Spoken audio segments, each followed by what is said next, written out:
teman-teman sekalian, Anda punya teman. Temannya seringkali menjelek-jelekan Anda. Kemudian yang kedua, berbicara yang tidak baik tentang Anda di belakang. Kemudian menzalimi dalam segala bentuk yang memang salah. Tiba kemudian, dia meminta bantuan Anda sedang butuh, pinjam uang 10 juta misalnya. Diberi nggak? Hah? Kadang-kadang salam aja belum tentu dibalas kan? Ya, padahal hukumnya kan dijawab ya. Ya, bertemu aja belum tentu mau kan? Kenapa? Karena banyak kesalahan yang dia perbuat. Tapi kalau dia datang untuk meminta maaf, diterima nggak? Oke, lihat sini. Bismillah. Ini ada gelas. Cawannya terbuka. Sepanjang terbuka, Anda bisa masukkan apapun. Ada kopi, susu, air, dan sebagainya. Tapi kalau kita tutup begini, dan penutupnya begitu pekat, tuh, bukan tisu, yang masih bisa ditembus. Kita mau masukkan apapun sulit. Bukankah saat sholat tadi, kita ingin terkoneksi dengan Allah, supaya minta apapun? Ya kan? Kita minta disehatkan, minta diberikan kesuksesan, rezeki yang melimpah, masalah dihilangkan, ya kan? Kenapa ada sebagian orang yang sholat ketika meminta nggak terkabul? Padahal orang dulu baru nyebut sudah diberikan. Tuh. Orang dulu minta dikasih. Bahkan selesai sholat dapat. Kenapa? Dalam kondisi kita meminta, kita nggak mendapatkan apa yang dimohonkan itu. Boleh jadi, apa yang disampaikan Nabi itu hadir dalam kehidupan sementara orang. Saya nggak menyebut kita. Saya menjauhkan kata itu dari kita semua. Ada orang yang datang kepada Allah itu dengan maksiat yang dibawa, tapi belum ditobati. Jelas? Maka apa kata Nabi? Thumma dzakara rajulan. Nabi mengisahkan seorang lelaki.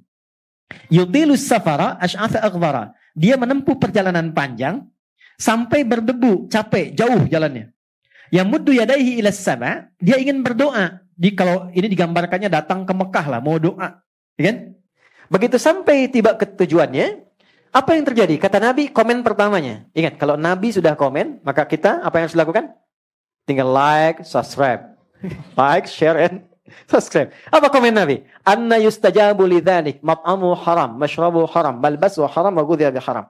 Bagaimana doanya bisa tembus sementara makanannya haram, minumannya haram, pakaiannya haram, perangkat hidupnya haram. Ternyata bukan Allah nggak mau kabulkan. Begitu mau dikasih, mental. Karena ada sekat. Itulah sebabnya, kenapa sebelum kita minta banyak dalam sholat, minta sehat, minta rizki, minta rahmat, minta segala hal, kenapa dimulai saat takbir dengan memohon doa taubat terlebih dahulu? Di pembuka awal. Pembuka awal yang mengawali sesuatu dari mulai asalnya, itu dalam bahasa Arab disebut dengan iftitah. Kalau pendek, kalau agak panjang disebut dengan istiftah.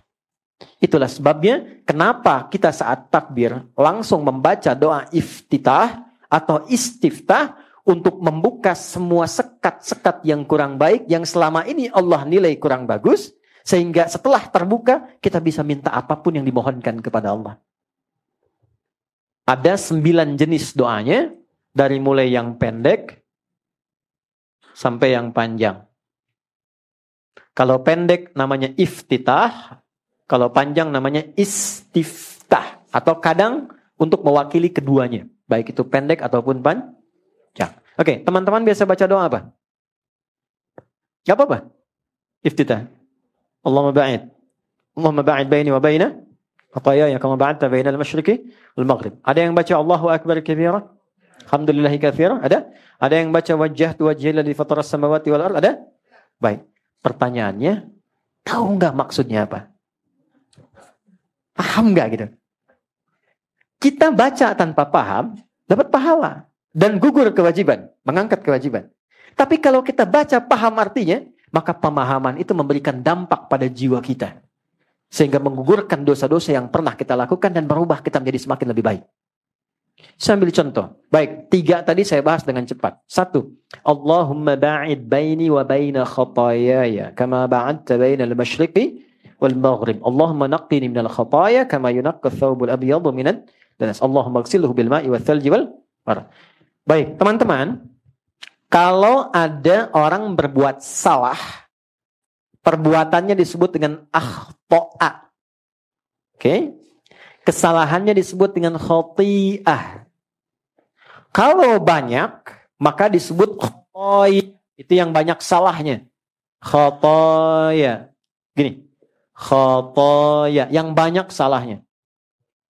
Oke? Kalau saya mengaku, saya ini banyak salah.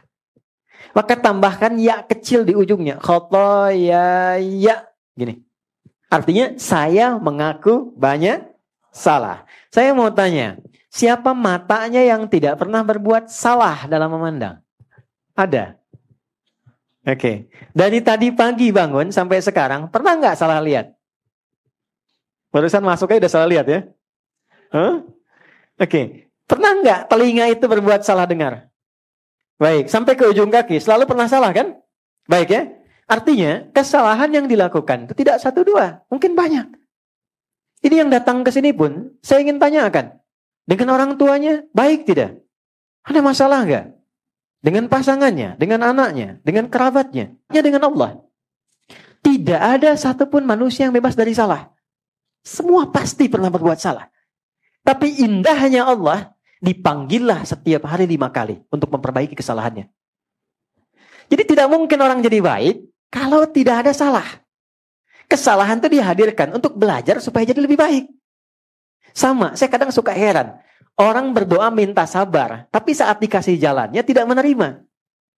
Saya tanya ya, kalau Anda minta sabar sama Allah, dikasih oleh Allah sabar atau dikasih ujian? Pasti diberi ujian supaya merasakan kesabaran itu. Sebab kalau dikasih sabar langsung nggak mungkin. Ya kan? Coba lihat, Bapak Ula berdoa, ya Allah berikan aku kesabaran. Terus gak ada hujan, gak ada angin, Mas Baim pulang ke rumah. Gak ada apapun. Sabar ya sayang. Kira-kira bagaimana responnya? Kamu sehat? Karena gak ada apapun. Kalau Anda mengharapkan sabar, Anda pasti diberikan masalah. Kalau orang berharap kesuksesan, apakah langsung dikirimkan harta? Tidak. Kan diberikan pekerjaan. Kalau orang berharap kebahagiaan, gak akan diturunkan langsung. Pasti diberikan jalan untuk saling mencintai, baru bahagia. Sama persis kalau orang ingin jadi baik, maka Allah turunkan ujian yang menguji dia supaya belajar dari kesalahan supaya jadi baik. Karena itulah orang kalau saat akan sholat pasti punya salah yang dibawa. Maka bayangkan sebelum sholat mata itu salah memandang. Mungkin. Boleh jadi sebelum sholat kepada anak salah melihat. Ini share ya. Apa yang saya biasakan. Mungkin kalau bermanfaat silahkan ambil. Kalau tidak Anda boleh tinggalkan. Saya itu pribadi yang menata diri untuk tidak pernah bisa marah pada anak-anak. Gak bisa marah. Sederhana. Anak kalau belum balik, Allah menilainya itu tetap dengan kekanak-kanakannya. Gak ada hisab. Jadi kalau dia salah, itu gak dihisab oleh Allah karena masih anak-anak. Jelas?